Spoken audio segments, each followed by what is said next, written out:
야구야구 김영준입니다. 메릴 켈리는 KBO 리그에 있어 역사적인 선수 중 한 명입니다. 물론 KBO 리그에서 뛰어난 활약을 통해 메이저리그 복귀에 성공한 선수들에는 에릭 테임즈와 조시 린드블럼도 있습니다. 특히 테임즈의 3년 1,600만 달러 계약은 다시 생각해도 놀랍습니다. 하긴 KBO 리그에서 본즈 놀이를 했으니까 그럴만도 했죠. 하지만 켈리가 테임즈, 린드블럼과 다른 점은 켈리는 메이저리그에 데뷔를 하지 못한 마이너리거로 KBO 리그에 왔다는 겁니다.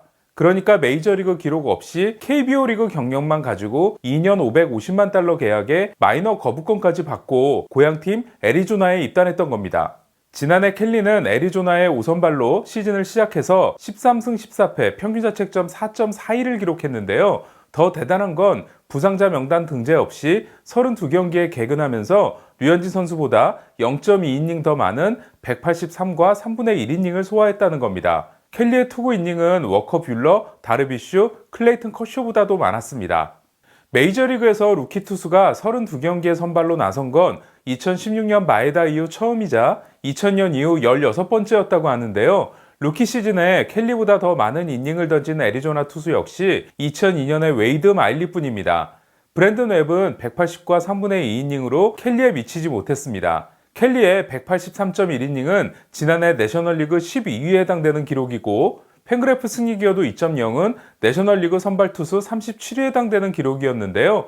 켈리는 지난해 연봉이 200만 달러였는데 팬그래프의 계산에 따르면 1,610만 달러치 활약을 했으니까 애리조나는 이미 본전을 뽑았다고 할 수 있습니다. 켈리에게 위기가 없었던 건 아니었는데요. 먼저 켈리는 기복이 상당히 심했습니다. 7이닝 이상을 2자책 이하로 막아낸 9경기가 다저스 워커 뷰러와 같았던 반면 5자책 이상을 기록한 7경기는 미네소타 마틴 페레스와 같았습니다. 또한 켈리는 평균 자책점이 홈 3.49와 원정 5.42로 그 차이가 거의 2.0에 달하는 문제도 보였는데요. 애리조나 체이스필드는 사막 기후인데다가 쿠어스필드 다음으로 고지대이기 때문에 대표적인 타자구장이라고 기억하고 있으실 겁니다. 하지만 체이스필드는 2년 전부터 습도 조절 장치인 휴미더를 쓰고부터는 중립구장의 모습을 보이고 있습니다. 첫 20경기의 평균 자책점이 3.77이었던 켈리는 이후 7경기에서 8.91에 그치면서 시즌 평균 자책점이 4.91까지 치솟고 선발 탈락 이야기까지 들리기도 했는데요. 하지만 9월 5경기에서 4승 1패 2.18을 기록하고 멋진 시즌 마무리를 한 바 있습니다. 그렇다면 켈리가 메이저리그에서 잘할 수 있었던 비결은 무엇이었을까요? 먼저 켈리는 류현진 선수 못지않게 다양한 구종을 자랑했습니다. 켈리와 류현진 선수는 포심, 투심, 커터, 체인지업, 커브를 모두 10% 이상 던졌는데요.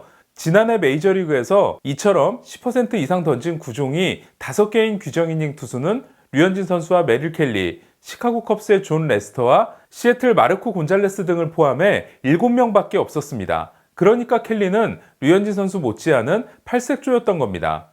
중요한 이유 또 하나는 포심이 메이저리그에서 통했다는 건데요. 켈리는 KBO 리그 첫해 89.5마일에 불과했던 포심 평균 구속이 마지막 시즌인 2018년에는 92.4마일로 올랐습니다. 그리고 지난해 메이저리그에서도 92.0마일을 기록했습니다.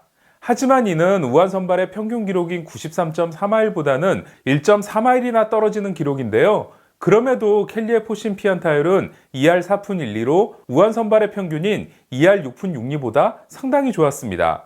켈리의 포심이 경쟁력이 있었던 비결은 바로 애리조나가 관심을 보였던 중요한 이유 중 하나인 회전수입니다.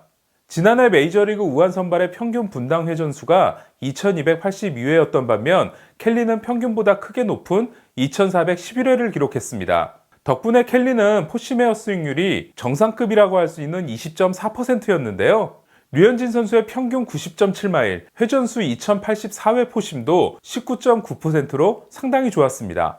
그럼 김광현 선수와 지난해 메이저리그 좌완 선발들을 한번 비교해 볼까요? 지난해 김광현 선수가 KBO 리그에서 기록한 91.4마일의 포심 평균 구속은 메이저리그 좌완 선발 평균인 91.8마일과 거의 같았습니다.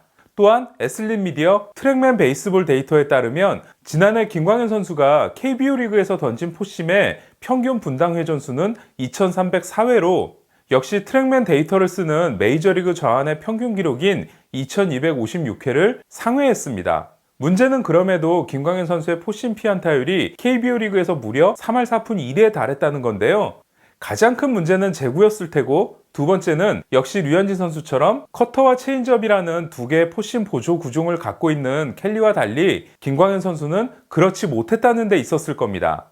여기서 또 한번 확인되는 건 메이저리그에서도 디셉션이 좋다는 평가를 받고 있는 김광현 선수의 관건은 역시 제구와 패스트볼 경쟁력이라는 겁니다. 켈리는 지난 시즌의 성공과는 별개로 현재 선발 자리를 지키기가 쉽지 않은 상황인데요. 애리조나가 메이슨 손더스, 아니 메디슨 벙가너를 영입했기 때문입니다. 애리조나는 벙가너와 로비 레이의 좌완 원투펀치, 그리고 골드슈미트의 유산인 루크 위버와 지난 시즌 중반 마이애미에서 건너와 뛰어난 활약을 한 잭 갤런, 세인트루이스의 보조를 빼도 연봉이 $10,000,000를 넘는 마이크 리크를 통해 새로운 5인 로테이션을 구성했습니다. 그렇다 보니 켈리는 자연스럽게 예비 선발로 밀려난 상황입니다. 하지만 켈리에게도 나쁘지 않은 변수가 하나 생겼는데요. 오른손 투수인 리크가 개와 놀다가 왼손 골절상을 당하면서 2, 3주 정도 공백이 생긴 겁니다. 이에 켈리는 좌완 알렉스 영든과 함께 스프링 캠프에서 대체 5선발 경쟁을 하고 있는 상황입니다. 정리하자면 지난해까지 메이저리그 경험이 전혀 없었던 켈리가 메이저리그에서 5선발의 역할을 기대 이상으로 해낸 건 구종 다양화와 메이저리그 기준으로도 준수한 패스트볼, 그리고 제구의 세 가지가 메이저리그에서 평균 이상의 모습을 보였기 때문입니다. 바로 SK 와이번스 출신으로 메이저리그 선발 투수가 된 켈리가 김광현 선수에게 말하고 싶은 부분이 아닐까 싶습니다. 오늘은 여기까지입니다. 김영준의 야구야구